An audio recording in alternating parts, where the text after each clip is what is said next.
you doing? Justin here. Today we are checking out Night Prowler by acdc. This isn't one of their best known songs, but it's great fun to play along with the original recording. It's just sends me into some kind of meditation. It's just got this wonderful slow feel. It's not particularly difficult to do, and it feels so good when you're locked in with the rhythm part. We're going to be checking out the Malcolm Young guitar parts here. There's some really interesting chords for you to check out, interesting approaches to playing rock rhythm guitar. We're in E-flat tuning, so in order to play along with me and to play along with the original recording, you need to get yourself into E-flat tuning. That's every string tuned down one semitone. Let's get started.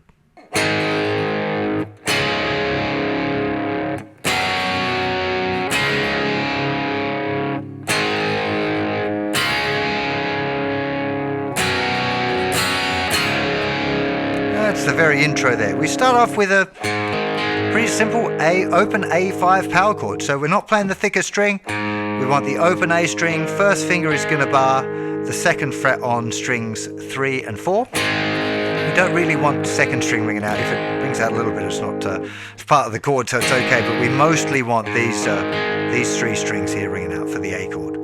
For the D chord, it's definitely a D with an A bass here. So we move first finger down to the second fret of the third string. Third finger is going to go on the third fret of the second string, like a regular D. We don't want to play the thinner string, so just leave off the second finger altogether. And we're going to strum it from the A string, from the 5th string. Okay, so we want those middle 4 strings ringing out. So A to D. Then we're going to go to a C add 9.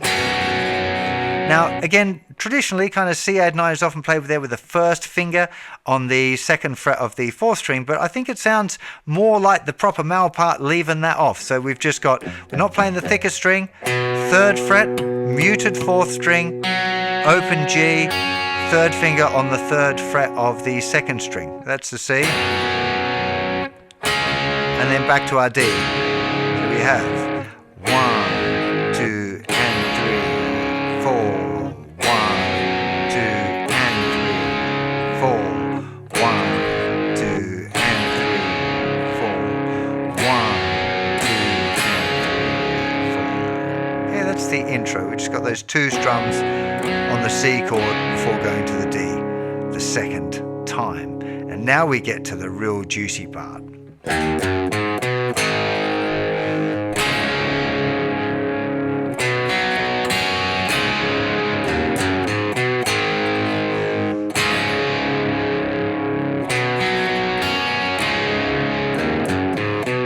So good. Okay, so this riff, we play open thicker string, 3rd fret probably with the 2nd finger, open A string, the 5th string, 3rd fret on the 5th string, and then we're at our A chord, and it's 2, 3, and 4 triplet, 1, okay, and 4 triplet. Triplets where we're dividing the beat into 3. 1 triplet, 2 triplet, 3 triplet, 4 triplet. This is also played with a shuffle. So when I'm counting and, it's like 1 and 2 and 3. Not 1 and 2 and 3 and 4. And it's 1 and 2 and 3 and 4. And 1 triplet, 2 triplet, 3 triplet, 4 triplet. If you want to get more into the theory of a shuffle and how it works, then check out the lesson in grade 3 of my beginner course. So back to the riff. We have this 2, 3, and 4 triplet, 1, 2, and 3, 4, 1 triplet, 2, and. So this is the C add 9, and we play the 5th string, 3rd string, 5th string, 2nd string, and then our D with an A bass. So we have riff, A to D, C, D, and 4 triplet, 1, 2, and 3, 4, 1 triplet, 2, and 3, and 4 triplet, 1, 2, and 3, 4. 1 triplet, 2, and 3, and 4 triplet, 1, 2, and 3, 4. 1 triplet, 2, and 4 triplet.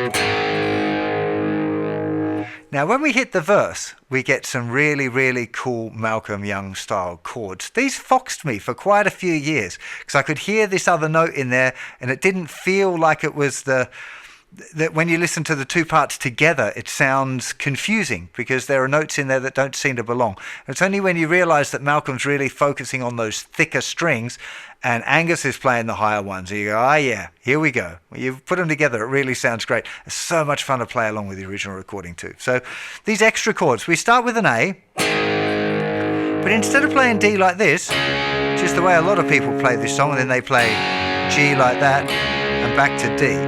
I'm pretty sure the correct way is to play A to D like this. So this is the 5th fret, 5th fret, 4th fret.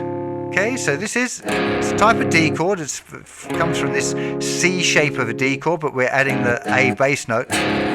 We're literally just playing 5, 5, 4. That's the D. We're not playing the thinner strings at all. So A to D. Now to G, and we just move those two fingers down. We're playing the 5th fret on the 5th and 4th strings. That's it.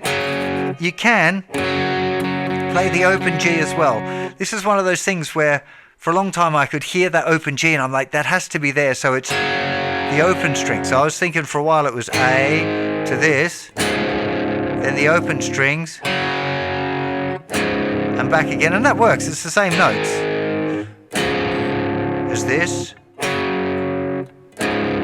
But again, I think it's that contrast between these two fretted notes and Angus playing the big G down here, or the thinnest 4 strings of a G chord. It's that blend of those two things that sounds so cool together. So if you're working on the Malcolm part, you probably just want to stick to this. If you need a bit more body, you might want to hit that open G string as well. So we end up again, 3, 4, A to D, 4, G to D, 3, 4, 1, 2, 3, 4, 1, 2, and 3, 4. And the whole of the first verse is just those chords, nothing else. No more riffs. Just there, straight through. 1, 2, 3, 4, 1, 2, and then we add. So now the riff is back and an extra strum on the D. 1, 2, and 3, 4. 1, 2, and 3, and 4 triplet. 1, 2, and 3, 4.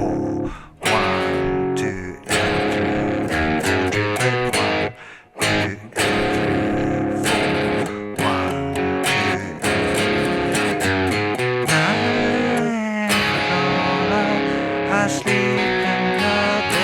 1, 2, Now the chorus, it's really easy to put in too many strums. I find myself doing it as well, but it should literally be 1, 2, and 3, 4, 1 triplet, 2, and 3, 4 triplet, 1, 2, and just let it hang. It's really easy to go, or, but it should, if you want to keep it simple, 1, 2, and 3, 4, 1 triplet.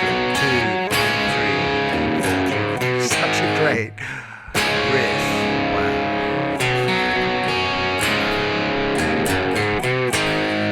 Okay, now plays through the chorus a few times. Note that at the end of the choruses sometimes you get a bit of a build-up. So it doesn't always do this. Especially the last time. Be more like. So you just have a little bit of a strum there instead of picking out those notes individually. That is, again, I'd really encourage you to listen along to these as you're playing. Play along at a volume where you can still hear the original guitar part and pay some attention to where those little builds are. They're subtle, but they do make a big difference. Remember, acdc, simple, not easy. My favorite expression when it comes to this band, because it's the parts if you think about it, it's not many chords, not very difficult to do, but really sitting it in the pocket great and playing it just right and not overdoing it and putting in too many things and not using too much distortion. Everything's about these subtle things about playing acdc. It's one of the reasons I love it so much. When it comes to the first solo, it's the same as the chorus. So the solo is over this part with the...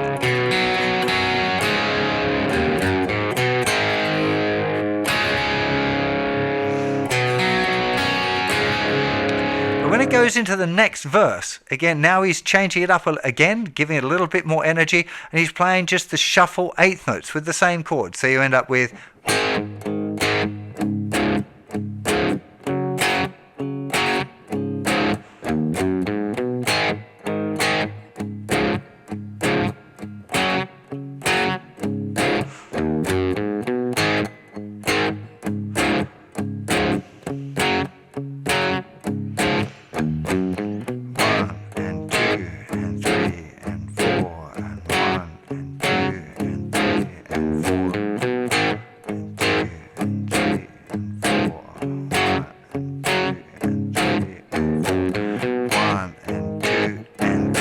Make sure you get that's changing on the and. 1 and 2 and 3 and 4 and 1 and 2 and 3 and 4. Triplet. 1 and 2 and 3 and 4 and 1 and 2 and 3. Then it goes back into a chorus. Chorus is exactly the same as previous times. Then we get to the next solo. So the main solo for the song is based still around that riff, but there's a couple of points, key points that you want to remember where there's some stops. So you end up with 1, 2, 3, 4. 2, 3, 4.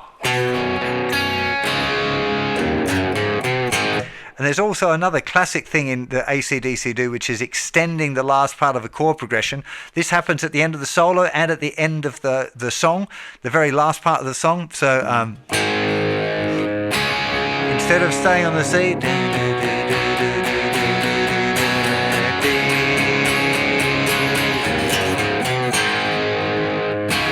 okay, it's a real common thing for the end of solos in acdc and also the end of the song, which is what happens on this one.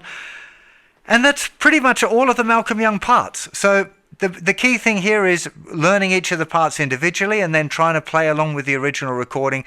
Most important thing is locking into the groove. Really, really focusing your attention on this, especially with the shuffle. Make it feel good. Lock in and imagine you're absolutely with the band. It's not difficult. But getting, if I can even get the right frets there while I'm not looking at it, but hopefully you'll forgive me. It's got to be, you've got to try and get the feeling of it. Okay, with this sort of music, it's about the groove, it's about the feeling, it's relaxed and laid back, you shouldn't be tense.